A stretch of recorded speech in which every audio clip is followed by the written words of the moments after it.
यहाँ है आज की इन टच मिनिस्ट्रीजोज की भक्ति।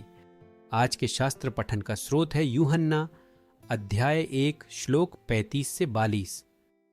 अगले दिन जब यूहन्ना अपने 2 शिष्यों के साथ खड़े हुए थे, उन्होंने मसीह यीशु को जाते हुए देखकर कहा, वह देखो परमेश्वर का मेमना। यह सुनकर दोनों शिष्य मसीह यीशु की ओर बढ़ने लगे। मसीह यीशु ने उन्हें अपने पीछे आते देख उनसे पूछा, तुम क्या चाहते हो? उन्होंने कहा, गुरुवर, आप कहाँ रहते हैं? मसीह यीशु ने उनसे कहा, आओ और देख लो।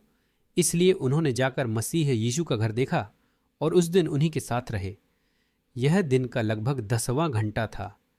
यूहन्ना की गवाही सुनकर मसीह यीशु के पीछे आ रहे 2 शिष्यों में एक शिमोन पेत्रोस के भाई आंद्रेयास थे। उन्होंने सबसे पहले अपने भाई शिमोन को खोजा और उन्हें सूचित किया, हमें मसीह परमेश्वर के अभिषिक्त मिल गए हैं। तब आंद्रेयास उन्हें मसीह यीशु के पास लाए। मसीह यीशु ने शिमोन की ओर देखकर कहा, तुम यूहन्ना के पुत्र शिमोन हो, तुम कैफस अर्थात पेत्रोस कहलाओगे। शिष्य एंड्रयू को लोगों को यीशु के पास ले जाने के लिए जाना जाता है। प्रभु से मिलने के तुरंत बाद उन्होंने अपने भाई साइमन को ढूंढा और उसे परिचित कराया। बाद में जब एक बड़ी भीड़ भूखी थी तो उन्होंने एक लड़के को 5 रोटियों और 2 मछलियों के साथ ढूंढा और उसे यीशु के पास ले गए। और जब कुछ यूनानी लोग ख्रीष्ट से मिलना चाहते थे तो एंड्रयू और फिलिप ने परिचय करवाया। शिष्य की क्रियाएं यह स्पष्ट रूप से दिखाती हैं कि उन्होंने उद्धारक को जानने के महत्व को स्पष्ट रूप से देखा। गुरुदेव, आप कहाँ ठहर रहे हैं? पूछकर एंड्रयू यीशु के साथ समय बिताने और उनसे सीखने का अनुरोध कर रहे थे।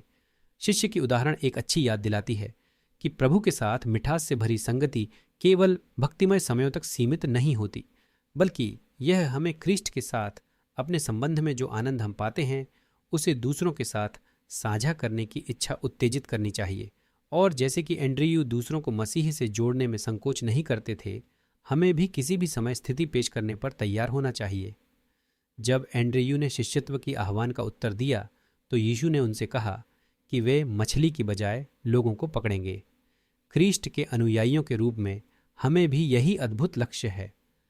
हमारे शैली, व्यक्तित्व और ऐसा करने के अवसर अलग अलग हो सकते हैं, लेकिन हमें हर किसी को यीशु के पास ले जाने का कार्य मिलता है।